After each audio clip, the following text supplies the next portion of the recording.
So I don't want to make it just all CS this episode. So I was going to suggest. Yes. So I've got Well, like I do think we should do some like final thoughts on the state of yeah esports winter and Counter-Strike and what we think, the financial effects are going to be of this as more money gets put into participation in the Riyadh events and more money gets put into participation from the sticker, basically the majors, as we're discussing right now. So final thoughts, and then we're going to talk about how the orgs are doing and stuff that's going on the Riot end. yeah. I I guess mean, so. no, go on, Tommy. You go first, mate. So I think first of all, like the fans should realize that there has been no Counter-Strike winter.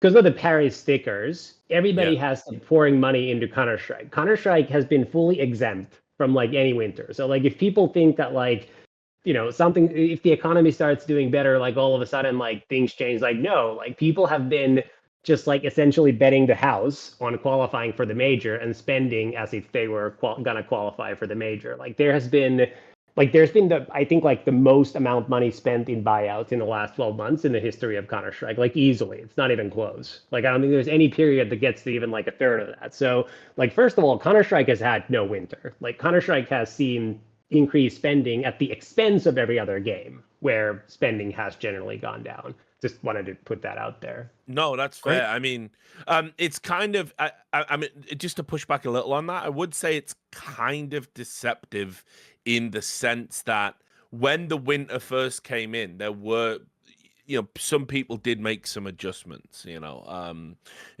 Some salaries got cut, and some players got let go. Some orgs entirely kind of were like, look, we're going to temporarily come out of CS and then maybe we come back later. But I do agree, obviously, with your point in general, which is that by and large, out of all of the esports, CS is the one that has remained tempting and delicious to the average, team owner, because obviously it's got that huge sticker money.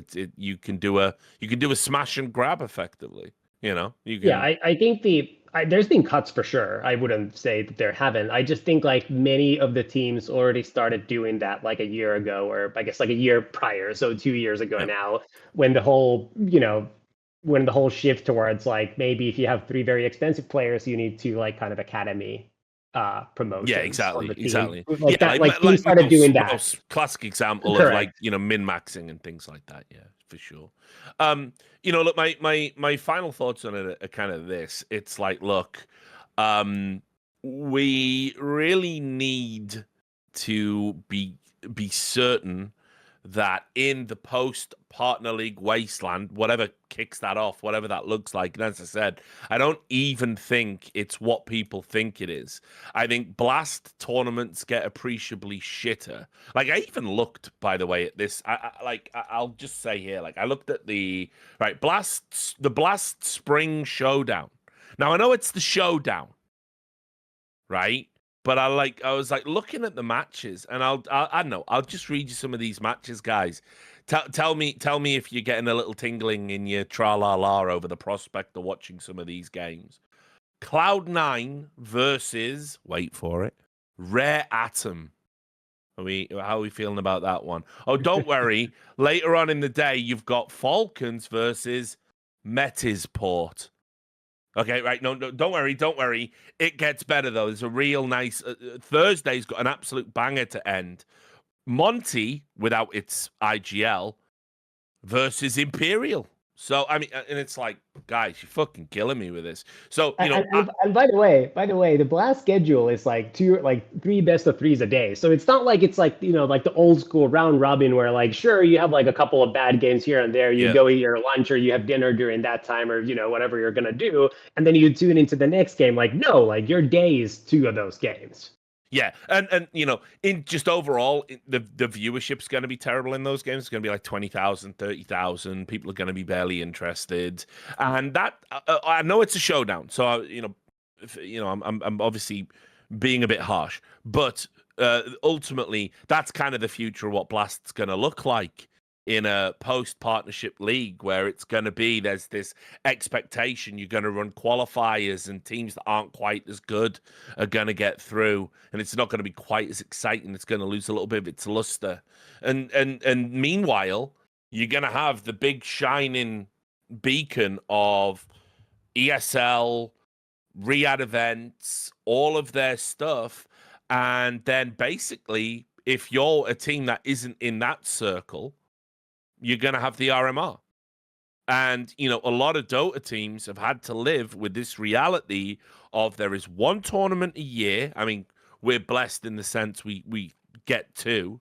There's one tournament a year that you just put all of the eggs in one basket. If you don't qualify for it, it's a fucking disaster. Team orgs, I've seen contracts.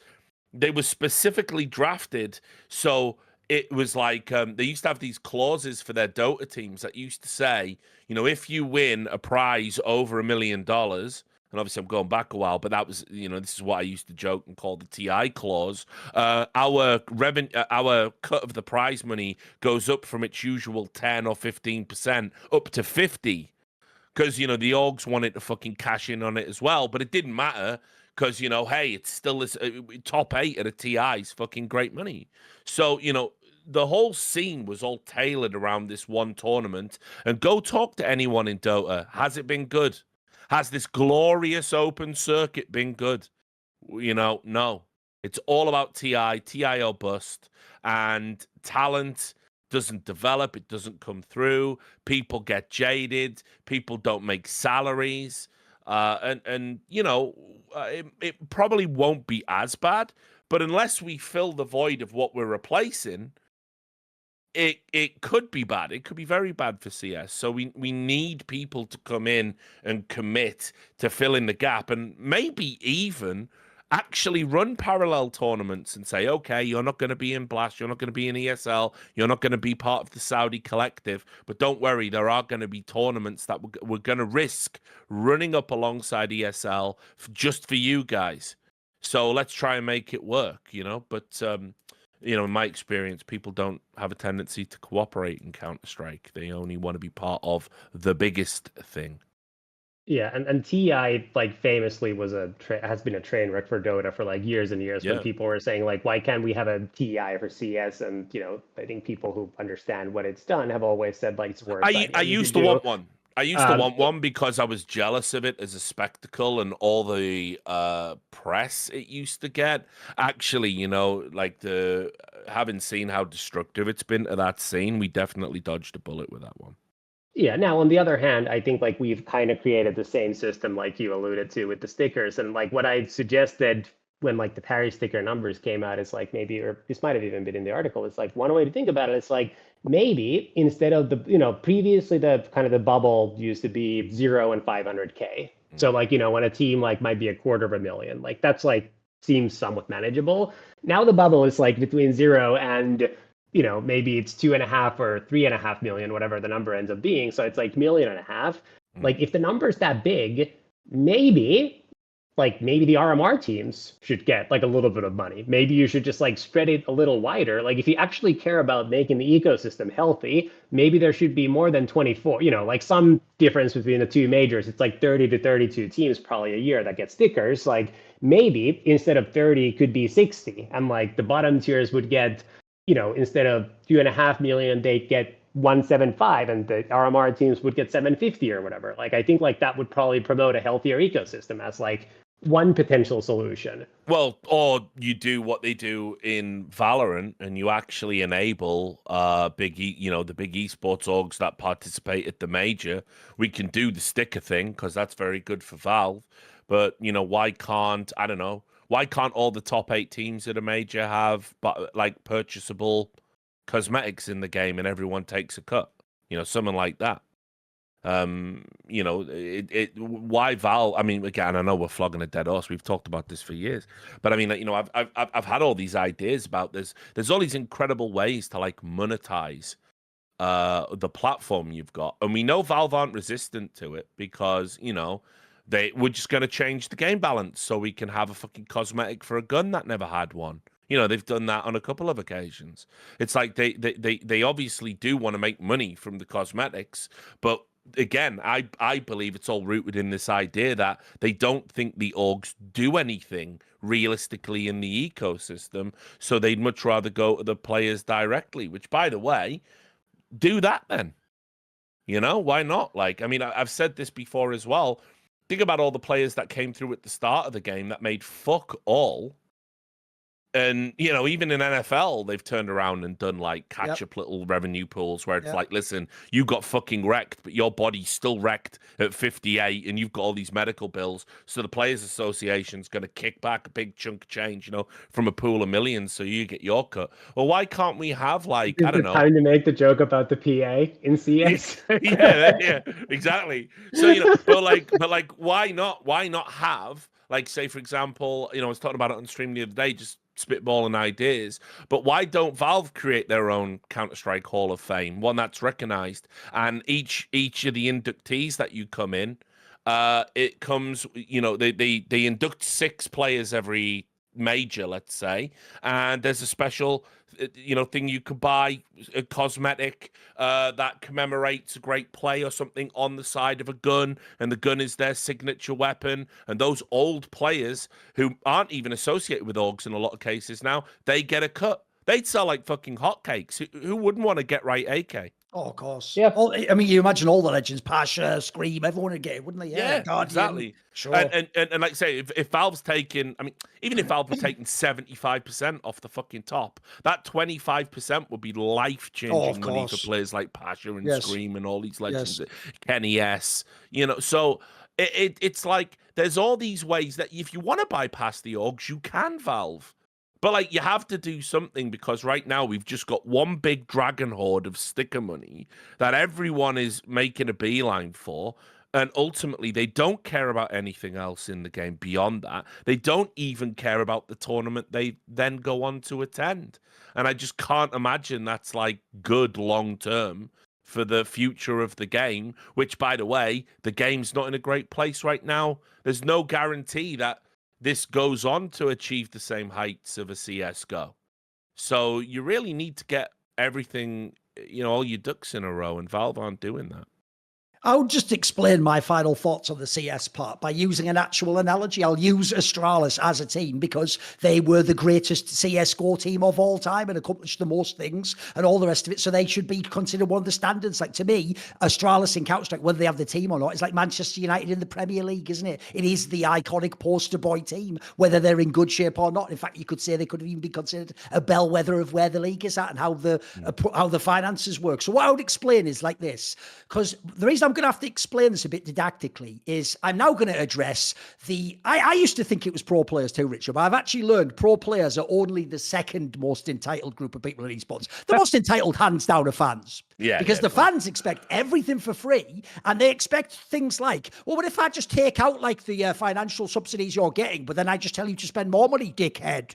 Like, well, great offer. Yeah, I'll just take that immediately. So here's how fans don't know that you've been cheering on the destruction of what you love most about the game. Because as I said, you don't really want to watch Ecstatic at the major. You're not going to watch them at the major. No. Mathematically, the numbers will prove you don't care about that. You only said, haha, that's funny, because they're Danish and Astralis are Danish and Astralis didn't make it and Astralis is relevant and you would or would not have watched them based on whether you like them. So here's why Astralis shows you why this is ass. Because now that Astralis didn't qualify, what did you all do, entitled fans? You didn't go. That's a shame. You better rework your super team with the roles and maybe go back into the practice server and come out strong for that. No, what you all said was, now what you should do is just like cut Yabby. He wasn't good at. So one of the players signed as part of a $2 million package or something. We're going to instantly cut him after 1.5 lands, right? So we kicked him. That's 1.5 down the fucking tubes in this analogy. I'm sure some more would go, just sell him like you can never get that value back today based on what just happened. So first of all, I'm selling a mega player, destroying the super team. Then presumably you all want us to get Glaive back from Ents, don't you? Problem is, why the fuck would Ents let him go immediately, you fucking moron? He's the whole linchpin of their team. You could actually argue that's increased his stock massively, what he just did with Ents and these Polish players. So one, if the buyout isn't in the contract, first of all, the buyout will be hundreds of thousands anyway. Here's one people won't know. I've heard fucking Cypher's buyout from TSM was 6 figures for fuck fuck's sake. If Cypher costs 6 figures, you aren't getting Glaive back to complete your Danish super team unless you pay me $1 million or something like that, mate. So if you're Ents, you'd be a fool to let him go. You don't also, in theory, you don't need the money as much now. You just sold all those players to fucking Falcons and Heroic, didn't you? You can actually chill for a little bit. And you're in the major, so who gives a fuck about all of them, right? You don't even have to sell. So actually, you'd be selling at a premium anyway. So spoil it, they won't be doing those moves. Then people would go, well, you know, I'm not sure about the roles. So like, what if they got like Magisk from Falcons? He's just joined Falcons, you idiot. Why would they sell? They don't have to sell. Why would they sell him except for millions? So then what happens in the end, guys, is you've said, oh, brilliant, now they'll have to make changes. So they do make changes. They take their statistical best player, Blame F, and bench him. By the way, I'd even imagine that probably evokes a clause to pay a little bit less salary there, and you'll try and offload him eventually. And who comes in? Remember, you guys, you had a whole fucking shortlist. Was it going to be Magisk? Maybe they get the heroic players. Hey, Tessus is looking pretty good now. Sure, she could play some of those spots. Fuck it, Glaive, maybe he's got... No, it's Bro. The Danish player, you and the Astralis Esports director did not know existed or who he is or what he's done. In fact, the joke is it's made about 1 million memes of like Bro just signed someone and then say, I signed Bro by accident, instructions unclear. Like all those shit Reddit memes are almost like accurate fucking analysis. So in the end, did it end up brilliant that Astralis failed the RMR? Did we get a better Astralis and a better... No, we got a weaker Astralis, a weaker scene. And right now, being as they've missed that major and they're in terrible shape as a team, by the way, why would they even put one more fucking red cent into that team right now? I wouldn't. I'd say, you know what, boys, I'm sorry I spent up. Because this is what they did. There's a reason why I say they're so entitled is, bro, they did this with Vitality last year. They acted like Vitality could sign Dupree and fucking Magisk and Zonic, presumably a package deal, so it wasn't cheap. You got them in 2022. Then in 2022, you didn't really have much success. So you got in Spinks, one of the best players in the world for men's. That would have been cheap. You got him in. Then after that, you sort of won some events. Oh, now better upgrade again. We're not going to win more. Now we better get in Flames and Mezzi. And like, boys, there's a reason why they're trying to tell Zonic after he wins the major, can you please take like some fucked up office space guy? Can you just sort of take a 70% pay cut for me, but keep doing the same job and never tell anyone publicly? Like, that is not a good sign, guys, when the team that wins the major is like, time to tighten our belts and cut all costs, including the architect of our major winner. That just tells you right there, the major win doesn't fucking mean anything financially. It doesn't do anything for you. And this entitled world you all live in, where money isn't a real factor because you never worked a fucking job, although don't worry, in 5 years, you will be delivering my Uber Eats to me, and I'll tell you the wrong code,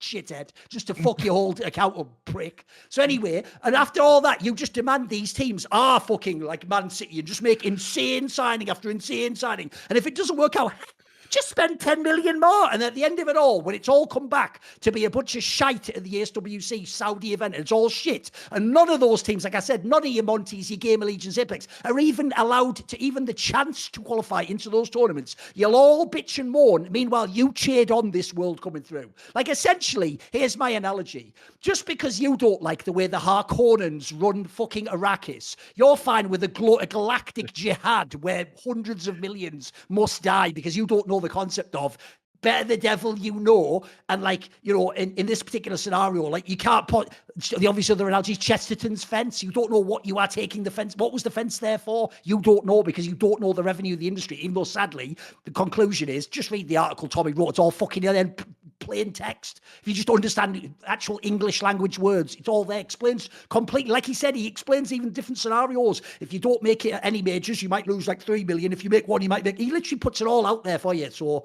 it's all there to be read. It's not a great space though right now. It's looking fucking bad. No. So I had some stuff about Overwatch. All right. Well, before we get into Overwatch, guys, and we start talking about some of the other teams and the knock-on. I also won't really give you the wrong code. I'm too honest a person. I never fuck some over my label. I just sent it to me cool and funny and edgy on the internet, okay? Like a lot of other things in my career. I'm glad we cleared that up. I thought you might get cancelled for that, Duncan. I was super fucking worried, bro. See more cool, funny, interesting clips based on topics from my content? Well, subscribe to this channel then, or, you know, be a pleb and don't.